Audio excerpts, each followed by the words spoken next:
बिस्मिल्लाहिर्रहमानिर्रहीम। Dear students, आज मैं आपको वो चैप्टर बताऊंगा जिनमें से आप शॉर्ट और एमसीक्यूज़ कर लें तो इंशाल्लाह आप 50% नंबर आसानी से हासिल कर सकते हैं। मैंने आपको अपनी पिछली वीडियो में कहा था कि मैं आपको शॉर्ट और एमसीक्यूज़ के वो इम्पोर्टेंट निशानात लगवा दूंगा कि अगर आप उनको कर लें तो इंशाल्लाह बहुत ही अच्छे मार्क्स हासिल कर सकते हैं। तो सबसे पहले चैप्टर नंबर 1 10 जो है गैसेस एक्सचेंजेस। इसमें देखें मैंने जो निशान लगाए हुए हैं ना, आपने उनको अच्छी तरीके से जो है ना वो कर लेना है।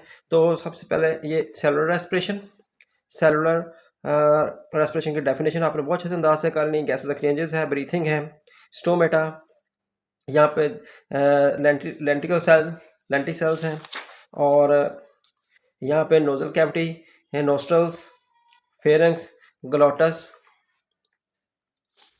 और इसी तरह वॉइस बॉक्स है, वोकल कार्ड है, ट्रिकिया है, ब्रोंकाई है, ब्रोंक्यूल्स है, एल्वियोल डक्ट है, एल्विलाई, मसल्स और रिब्स, ये डायाफ्राम। ठीक है, इन तमाम की जो अच्छी तरह आपने डेफिनेशन जो है याद कर लेनी है, क्योंकि बाज़ बच्चे पढ़ते हैं लेकिन पढ़ते हुए इतना गौर नहीं करते, जिसकी वजह से ये आप छोटी छोटी डेफिनेशन को जो है वो छोड़ जाते हैं। इसी तरह जिनके ऊपर मैंने निशानात लगा दिए हैं ये आपको एमसीक्यूज भी आपके बन सकते हैं। इंस्पायरेशन की डेफिनेशन है, एक्सपायरेशन की है। इस तरह ये देखें मैंने ह्यूमन ब्रीथिंग 6 to 20 टाइम्स, ये अक्सर एमसीक्यूज बन जाता है। इस तरह ये 30 to 40 टाइम्स जब एक्सरसाइज कर ली जाती है, तो एक्सरसाइज के बाद ये जो ब्रीथिंग रेट इंसान का होता है। अब ये देखें, ये जो मैंने निशान पूरा लगा दिया है यहाँ से एमसीक्यूज बनेंगे। यहाँ पर रेस्पिरेटरी डिसऑर्डर है, ब्रोंकाइटिस है, इसकी काज पूछ सकते हैं। अक्सर काज के 2 नंबर होता है कि काज बताएं जी ब्रोंकाइटिस के काजेस क्या हैं, तो आपने सिर्फ 2 लिखने होते हैं। जैसे वायरस और बैक्टीरिया लिख देंगे, आपको 2 नंबर आसानी से मिल सकते हैं।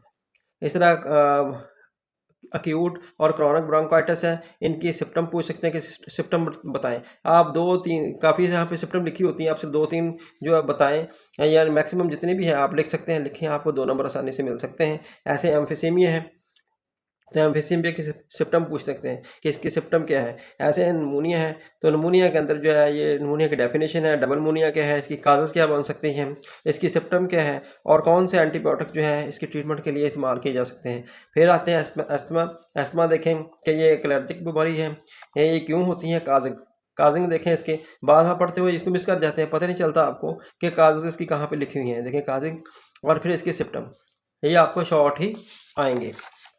लंग कैंसर आ गया है, यहाँ पे काजेज़ देखें इसकी लिखी हुई है, उसकी डेफिनेशन ऊपर लिख दी गई है। यहाँ पे काजेज़ हैं, फिर और इसके बाद इसकी पैसिव स्मोकिंग, यहाँ पे बैड फैक्ट। ये जो निशानात मैंने लगा दिए, लाइनें लगाई हुई, इनको आपने बड़े ध्यान से पढ़ना है, क्योंकि इसमें शॉर्ट और एमसीक्यूज अक्सर बन जाते हैं। ये देखें आर्टरी प्रोसेस है, अक्सर आपको डेफिनेशन नहीं मिलती, ये कहाँ पे लिखी हुई है। और फिर यहाँ पे टूथ के ऊपर इसका क्या असर है, दांतों के ऊपर इनका क्या असर पड़ता है। यहाँ पे जो ये जो बॉक्स में दिए गए हैं अल्फाज, इनको आपने गौर से देखना है कि कती में इसको जो है जिसका टबैको डे मनाया गया था। अब इसकी जो एक्सरसाइज है, इसके अंदर जो एमसीक्यूज हैं, इनको आपने अच्छी तरह पढ़ना है। बाकी जो इसके शॉर्ट है मैंने पीछे ही आपको बयान कर दी, अगर वो कर लेंगे तो इंशाल्लाह आपकी जो एक्सरसाइज के शॉर्ट क्वेश्चन है वो भी हल हो जाएंगे। अब मैं आपको इसका नेक्स्ट चैप्टर जो है 15, उसके इम्पोर्टेंट क्वेश्चन जो है वो बताता हूँ कि कौन से शॉर्ट आने वाले हैं उनमें से। तो यहाँ पर देखें, इनहेरिटेंस है चैप्टर का नाम, जेनेटिक्स, ट्रेड्स, होमोलोगस क्रोमोसोम। ठीक है, ये देखें लाइनें लगाई हुई हैं, इनको गौर से आपने पढ़ना है। क्रोमोसोम है, और ये न्यूक्लियोसोम की definition, DNA, Watson Crick model of DNA, ये सिर्फ तरीफ हैं जो मैंने सबस निशान लगा दिए गए ना। ये डीएनए रेप्लिकेशन की डेफिनेशन क्या है, ये वाली। इसके बाद यहाँ पर देखें कि ट्रांसक्रिप्शन क्या होता है, ट्रांसलेशन क्या है, जीन की तारीफ क्या है, लोसाई और अलील क्या है, होमोजाइगस, हेट्रोजाइगस, होमोजेनस, सारी की सारी ये बहुत ही पेज इंपॉर्टेंट है। यहाँ से अक्सर डेफिनेशन जो है ये आती हैं, एमसीक्यूज भी बन सकते हैं, बस थोड़ी सी आपकी तवज्जो की ज़रूरत है। रिसेसिव है, फिनोटाइप्स हैं, और इस तरह जो मेंडल है, मेंडल जेनेटिक्स, ये वाला साइंटिस्ट का नाम याद रखना है कि बाबा जेनेटिक्स को किसको कहा जाता है, तो ये मेंडल का नाम आएगा। फिर इसने कौन सा प्लांट इस्तेमाल किया है, ठीक है, वो प्लांट जो पीबम स्टिमम है, तो ये इसने इस प्लांट का इस्तेमाल क्यों किया था, तो ये 3 पॉइंट आपने यहाँ पे लिखने हैं। इसके बाद मोनोहाइब्रिड क्रॉस, ये मोनोहाइब्रिड क्रॉस क्या होते हैं, इसकी डेफिनेशन करेंगे आप। यहाँ पे आ जाएं, इसके लॉ ऑफ सेग्रीगेशन की डेफिनेशन आपको मिलती नहीं है, ये देखें लॉ ऑफ सेग्रीगेशन की डेफिनेशन लिखी हुई है। इसके बाद डाई हाइब्रिड क्रॉस है, इसकी रेशो भी आपने देखनी है। ऊपर मैंने बता दिया है कि जो लॉ ऑफ सेग्रीगेशन की रेशो है वो 3.1 है। इस तरह ये इसकी जो है डाइवर्ट क्रॉस की ये 9331 है। और इसके बाद लॉ ऑफ इंडिपेंडेंट की जो डेफिनेशन है, असॉर्बमेंट की डेफिनेशन है, ये लिखी हुई है। लॉ ऑफ इंडिपेंडेंट की ये डेफिनेशन लिखी हुई है यहाँ पे। फिर कोडोमिनेंस है, इसकी एग्जांपल भी आपने याद करनी है और इसके साथ साथ इसकी तरीफें भी। ये इनकम्प्लीट डोमिनेंस और इसकी अगर एग्जांपल आपसे पूछे तो इसकी 4 o'clock आपने एग्जांपल बयान करने हैं कि यहाँ पे इसकी 4 o'clock जो है इसकी एग्जांपल है। वेरिएशन आ गई है तो वेरिएशन की काज पूछ सकते हैं कि वेरिएशन के सोर्स कौन से हैं। ये 4 पॉइंट दिए हुए हैं, आपने कोई 2 पॉइंट लिख देने हैं। इसके बाद कंटिन्यू वेरिएशन, डिसकंटिन्यू वेरिएशन और ख़ास पर एग्जांपल्स आपने नोट रखनी है कि ये जो डिसकंटिन्यूएशन की वेरिएशन किस वजह से है।